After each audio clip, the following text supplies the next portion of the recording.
All right, we're looking at live pictures now of the Artemis 1 moon rocket, which is now a go for launch at Florida's Kennedy Space Center, despite some delays earlier due to technical glitches. Now, the team had to address an Ethernet issue tied to a crucial radar system. They also had to fix another liquid hydrogen leak. This is the third attempt to launch this rocket, the most powerful one NASA has ever built. The first phase of the Artemis mission will be an unmanned test flight. The ultimate goal is to return astronauts to the moon and someday send humans to Mars. For more on this, I'm joined by CNN space and defense correspondent Kristen Fisher and retired astronaut Leroy Chiao. Thanks so much for being here with us. So, Kristen, we can just see it over your shoulder there, lit up. We're waiting for the countdown here as it's going on here. So let me start with you, Kristen. It's been touch and go to get to this point right now. Kim, this is it. These are the final few minutes of this countdown, most likely. 2 minutes and 41 seconds on the clock, and we are about to see something that's never been seen before. The most powerful rocket ever built is about to lift off from the Kennedy Space Center, bound for the moon. And Kim, you know, this comes after so much stress from NASA. This rocket had to be rolled back because of Hurricane Ian. Then it got hit by Hurricane Nicole, a Category 1 hurricane, while this rocket was at the pad just 5 days ago. And now here we are. It was a very clean countdown during the beginning of fueling, but then at the end we ran into two issues. Another hydrogen leak. They had to send out a team called the Red Crew, three people, to actually go up to the launch pad while the rocket was fully fueled. Basically a sitting bomb, and they had to tighten some bolts. They fixed it, got the hydrogen leak fixed, and then there was a problem with, believe it or not, an Ethernet connector with the U.S. Space Force, the range, the flight safety termination system, absolutely critical for this launch. They have fixed it just in time.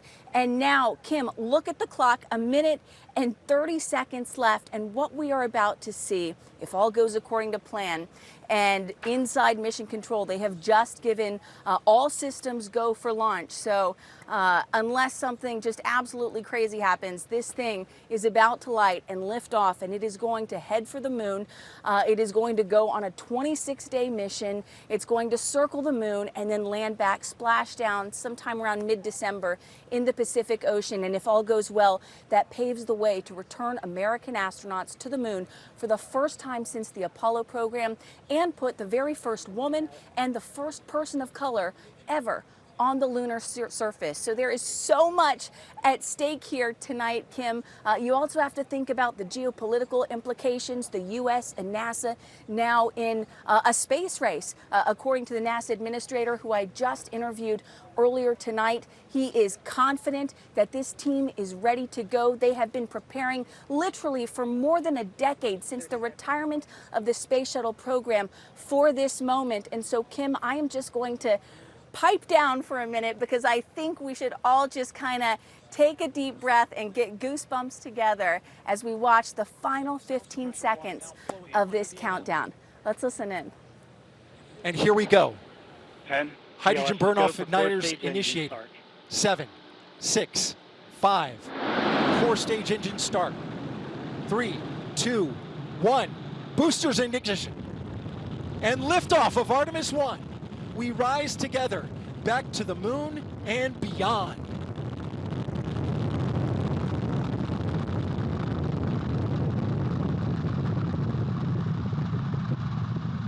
Engines on the core stage and 2 solid rocket boosters now propelling the vehicle at 128 miles per hour. Hearing good control on the roll from teams in Mission Control Houston. All good calls so far. Now 30 seconds into the flight of Artemis 1. First milestone will be for the vehicle to pass through max Q at about 1 minute and 9 seconds into launch. This is the greatest period of atmospheric force on the rocket.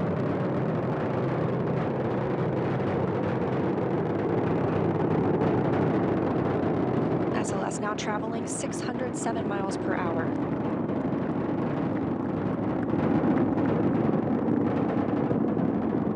You're looking at 8.8 million pounds of maximum thrust. Quiet here in the loops in Mission Control. The 4 core stage engines are throttling down ahead of passing through max Q.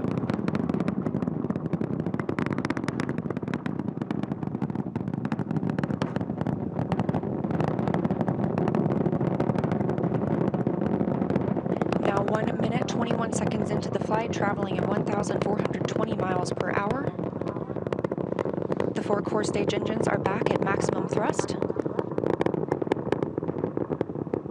The next major milestone will be for the solid rocket boosters to cut off and jettison about 2 minutes and 11 seconds into the flight, so about 30 seconds from now. Again, quiet here in Mission Control Houston as teams continue monitoring the flight of Artemis 1. We're now 16 miles downrange from the launch pad at Kennedy Space Center, traveling over 2,800 miles per hour.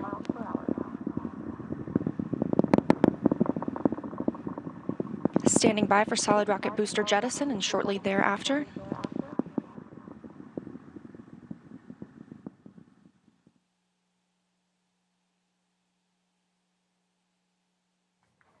Confirmation that the solid rocket boosters have separated these 177-foot boosters.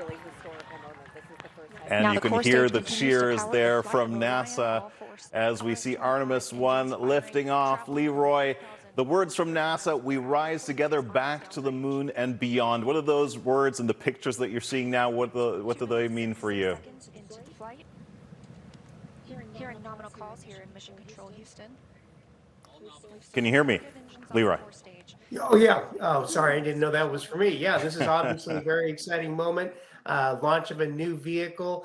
This is the beginning of the, hopefully, the effort to return humans to the moon. And so an exciting evening for everyone. Yeah, but we saw lots of problems, and so what we're seeing now, the Artemis 1, it is autonomous. There's no one in there, but the next one, Artemis 2, would be crewed with astronauts. So how worried should we be about all of these hydrogen leaks that we've been seeing?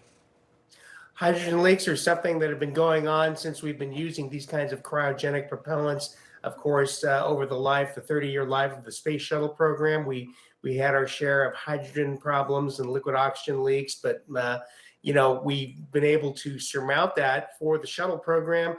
Part of what you're seeing now is a new vehicle that has many components that are either directly from or derived from the space shuttle program, but we've got also people that are dealing with this for the first time. And so there has been quite a gap between the end of the shuttle program and this launch tonight. But you can see that the teams are coming up to speed and they're able to now deal with the same problems that we had with the shuttle program. And so I'm confident that these folks will be able to continue to get it done. Now, Kristen, the Space Launch System, it's never flown before. So talk to me about what they're testing on it and what they will be testing on the Orion spacecraft as well. Sure. Well, Kim, this is, it's the first test flight of this rocket. And so there's a few things that they're looking at. One of them, does it actually work? So far, so good. All systems nominal as the rocket has now passed max Q. That's the moment when the rocket is under the most stress during launch. So far it has passed that test, but there are many more in store. One of the other big things that they're going to be looking at is the Orion capsule, which sits on top of this rocket. Is it safe to actually put people inside? And so one of the biggest things that they're looking for is on the way back to Earth, how is that heat shield? How does that heat shield perform as the capsule re-enters the Earth's atmosphere and hits those incredibly high temperatures? But Kim, can I just say, for all of you watching this, it is something else to see this thing and actually feel it lift off in person here. I mean, it was so loud. You felt the vibrations shake your chest. I mean, this is more powerful than the Saturn V rocket, which took all the Apollo astronauts to the moon, the most powerful rocket in operation right now. And just huge cheers from all the media. There's tons of astronauts gathered over here watching this thing go. Many of them know that they could be named to this Artemis 2 crew. And I spoke with NASA Administrator Bill Nelson earlier this morning, and he said that if Artemis 1, if this mission is a success, then they are going to name the all-important crew of Artemis 2 likely in just a few months. So a lot of very excited astronauts here because, I mean, just think about this, Kim. They have not had a NASA-made rocket for them to fly on since the space shuttle, which retired way back in 2011. It's been more than a decade. And so up until now, they've been totally reliant upon, SpaceX rockets or a Russian Soyuz rocket to get them up into space. This is the first time that they are seeing a new rocket, one of their own rockets that they may get to fly in very soon. So really a special moment for them and also for the entire NASA team.